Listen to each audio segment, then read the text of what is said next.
Hi everyone! Welcome to my channel, and for today's video ay magluluto tayo ng ampalaya na may itlog.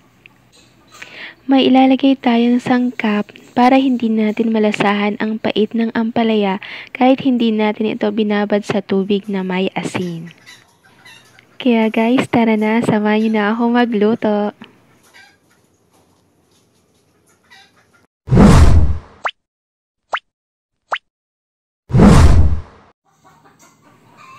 Ayan, maglagay na tayo ng mantika sa ating kawali. Painitin lamang natin ang mantika sa katamtamang apoy.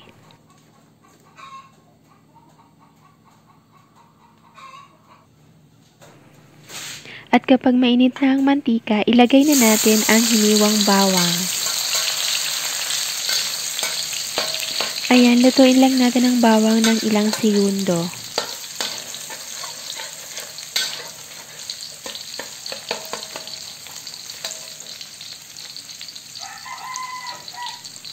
Maglagay na rin tayo ng hiniwang sibuyas. Ayan, naglagay tayo ng pulang sibuyas. Mamaya ay maglalagay tayo ng puting sibuyas or yung yellow ang balat niya pero yung loob is puti. Ayan, maglagay na rin tayo ng hiniwang puting sibuyas. Naglagay ako guys ng puting sibuyas para medyo manimis-namis ang ating niluluto. Optional lang naman to guys, kung wala kayong available na puting sibuyas, pwede naman na huwag nang lagyan. Lutuin lang natin ang sibuyas ng 3 minuto or hanggang sa lumambot na ito.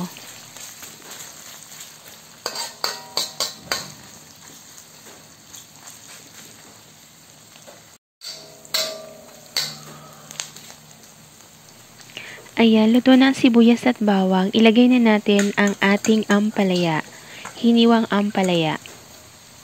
Ayan, bago ko hinihiwa ang ampalaya ay hinuhugasan ko muna ito. Kaya pag nahiwa na ay hindi ko na siya hinuhugasan. Gisayin muna natin guys ang ampalaya ng 2 minuto.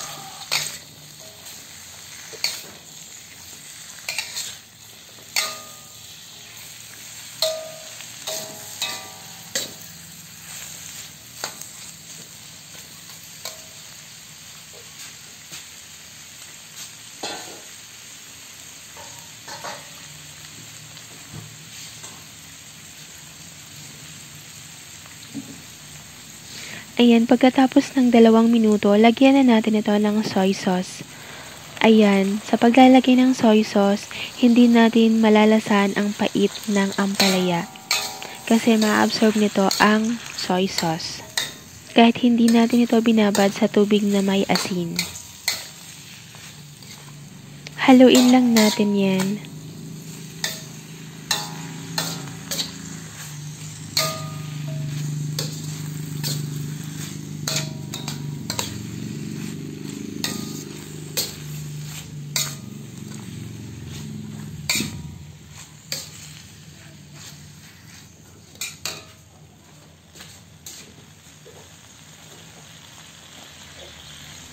Lagyan din natin ito ng konting asin. Haluin lang natin.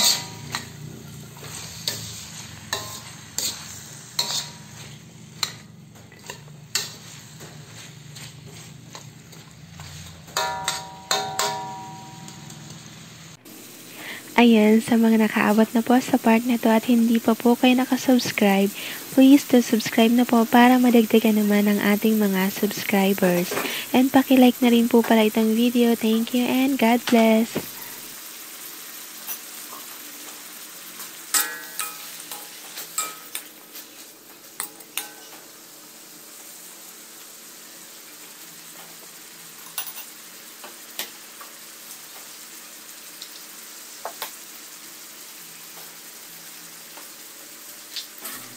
Ayan, habang niluluto natin ang ampalaya, kuha lang tayo or mag-crack na tayo ng 2 itlog.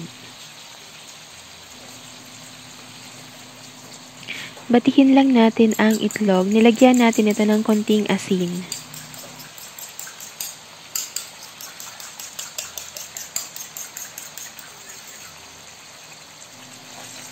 Ayan, maglagay lang tayo ng kaunting space sa gitna at ilagay na natin ang binating itlog.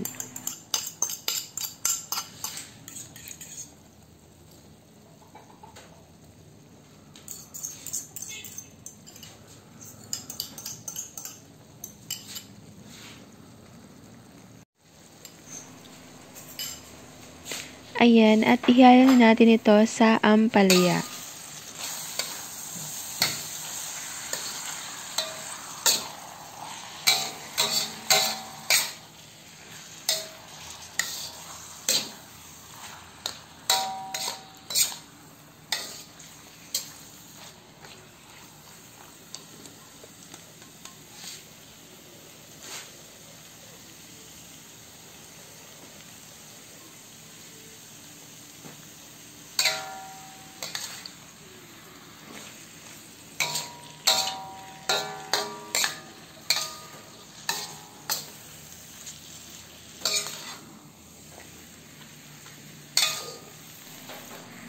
Hayaan lang natin guys na maluto ang itlog.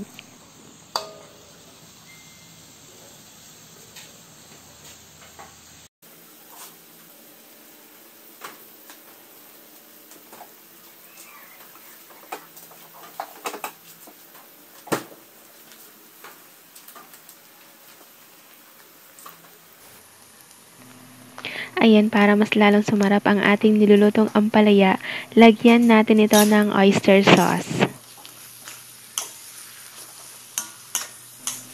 Haluin lang natin yan.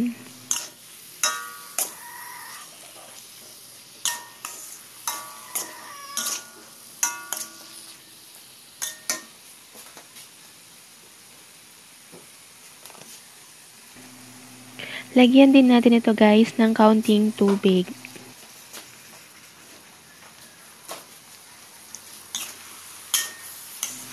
At haluin natin ito guys ng mabuti.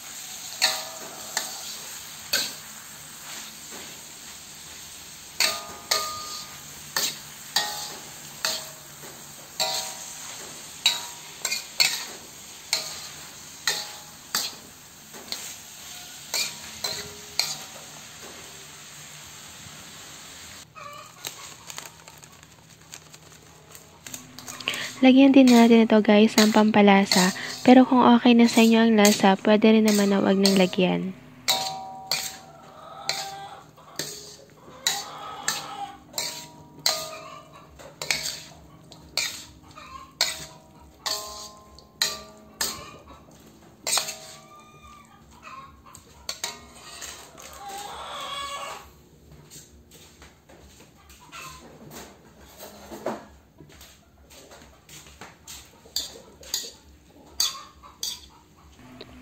Ayan, tikman na natin kung okay na ba ang lasa ng ating ampalaya na may itlog.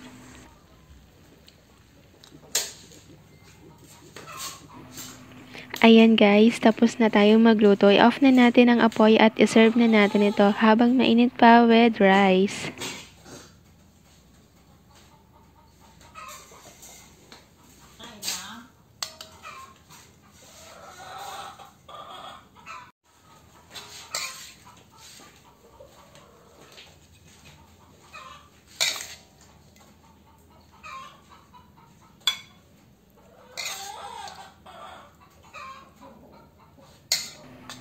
Ayan, salamat po sa panonood. Sana ay nagustuhan nyo ang ating video for today. Please don't forget to like, share, and subscribe. Bye!